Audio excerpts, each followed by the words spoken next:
Hello viewers, welcome to my J-10A matchups video, where today I'll be showing you the J-10A versus all of the top dual FMs in the game. Firstly, we have Mirage 2000 here, and what you'll notice is that in just this second turn, I'm getting incredible position, and actually, I'm about to be able to shoot him. That's something good about the J-10, is it has very good pull on S-hold. And there goes the Mirage.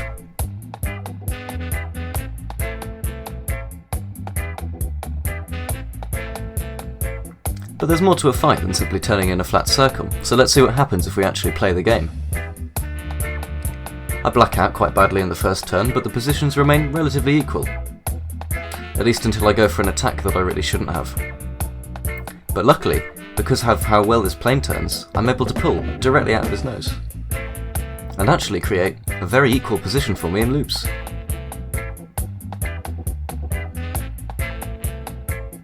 And because of how well the J-10 turns, especially at low speed, if I can hold these loops and keep forcing a passive playstyle, I will eventually win.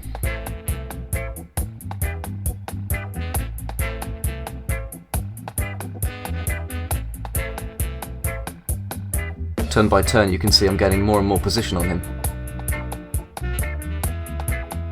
Until at this point he knows he has to do something, otherwise he'll die, so he goes for an attack. But because of how well the J-10 turns, he's never going to get it. And I'm able to immediately counter-attack.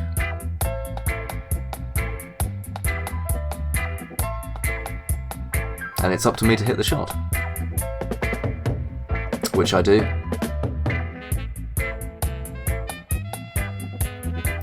While the Mirage 4000 is better than the Mirage 2000, at least in RB, the situation for it is also rather grim. The J-10 outturns it, and has way more control in a stall. Which means that, by simply playing aggressive, or if you were to force passive it would work too, but the point is, the J-10 quite handily destroys a Mirage.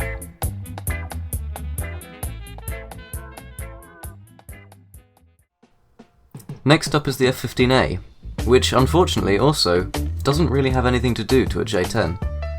You'll see here that I'm simply able to hold the S key, pitch key, and I'll be turning inside him, and much faster than him. At this point it's turn 2, and I'm practically almost getting the shot.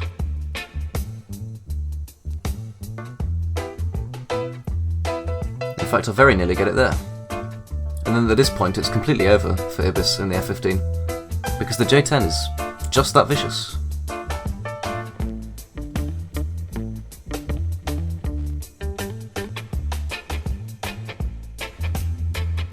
So let's take a look at a stall fight where the F-15 performs best.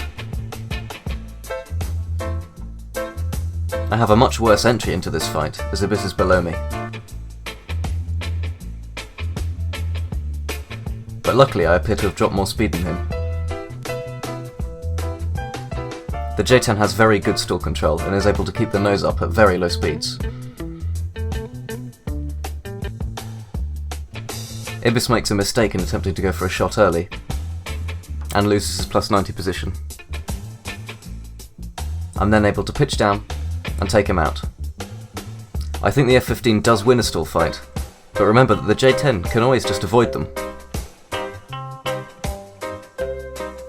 Now we're up against the F16 Block 10, and in this first round Ibis is not going to keep speed, and you can see I can just pull aggressive lines, and I gain mountains of position on him. To the point where I'm going for an attack in just the second turn. I realise though that I won't be able to get it. So at this point I ease my turn and I start to neg-G to both widen my circle and to gain some speed. All this is in hopes of pulling for an attack here, which I go for. Unfortunately, I'm able to get it. Now let's take a look at another example of the J-10's great low-speed handling. Here I've overshot Ibis slightly, but I'm going to see if I can't reverse him. I lower throttle and I pitch up in hopes of him flying out in front of me. And while I'm going very slow, I still have enough control and thrust to maintain this, and once Ibis overshoots, I'm able to simply pitch in and take the shot. Bang! Up until this point, you've only seen the F16 when it's slow, so let's see what happens if it tries to keep speed. I gain a huge amount of position in the first turn, but not quite enough for a shot.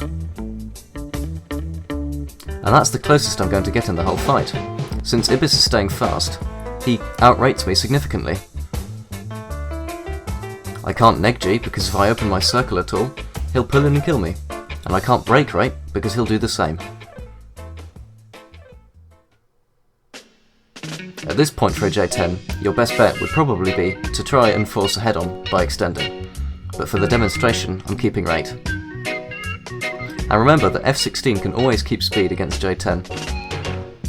For this reason it also wins the matchup.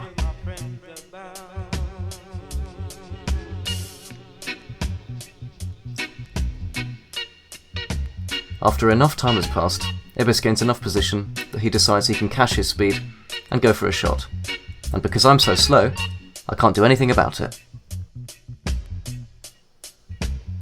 Up against the Gripen now, and we're going to play some aggressive fights at first. The J-10 actually beats the Gripen in an aggressive fight, as you can see here. In just the second turn, I've already got a beautiful counter-attack. There's pretty much nothing Ibis can do at this point, except hope I miss. Which I don't.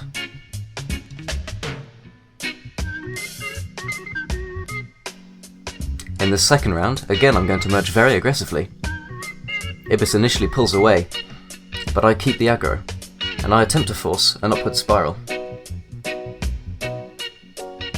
Ibis accepts, and here he goes for an attack. He's unable to get it, and in the transition to spiral, I'm able to get a decent position. The J-10 appears to have more control in the stall than the Gripen, and at this point I have a better position. I fly slightly in front of Ibis here, which normally would be a mistake, but I don't think he has enough control to go for a shot. You can see the J-10 is able to hold plus 90 very well, even at this low speed.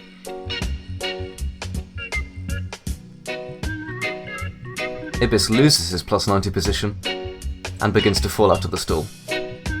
I still have enough control to pull over and go for the shot. Showing that the Gripen does not play very well aggressively against the J-10. In this round, I'm going to do the same merge again, but this time Ibis is not going to take my vertical spiral. Again, I remain above him and I attempt to force him to take a spiral, but this time he remains a relatively flat trajectory and focuses more on pulling out of my nose instead of trying to attack me. At this point, he's now got the ability to attack, and I'm unable to do anything about this. If I attempt to exit passive, he pulls in and kills me, so my best bet is to go up and hope he misses. He does not. Now we'll see what happens when Gripen attempts to force rate. I go for an aggressive merge again, and I gain a lot of position initially. But at this point, Ibis is able to cache a lot of his speed and pull away from my nose. Unlike with F-16, I don't even get very close to attacking him this turn. I try neg-G'ing and easing the turn to gain some speed and some turn, but the Gripen just handily outrates the J-10, and I'm unable to do anything.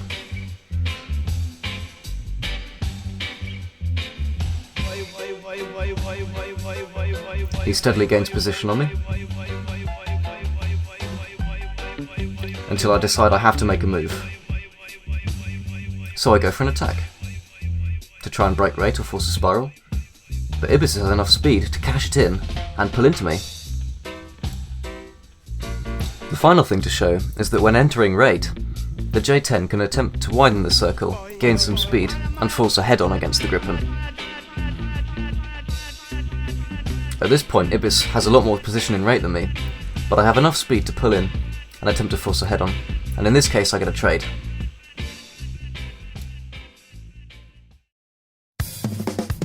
In conclusion, the J-10A has a very good flight model, losing only to passively flown Block 10s and Gripens.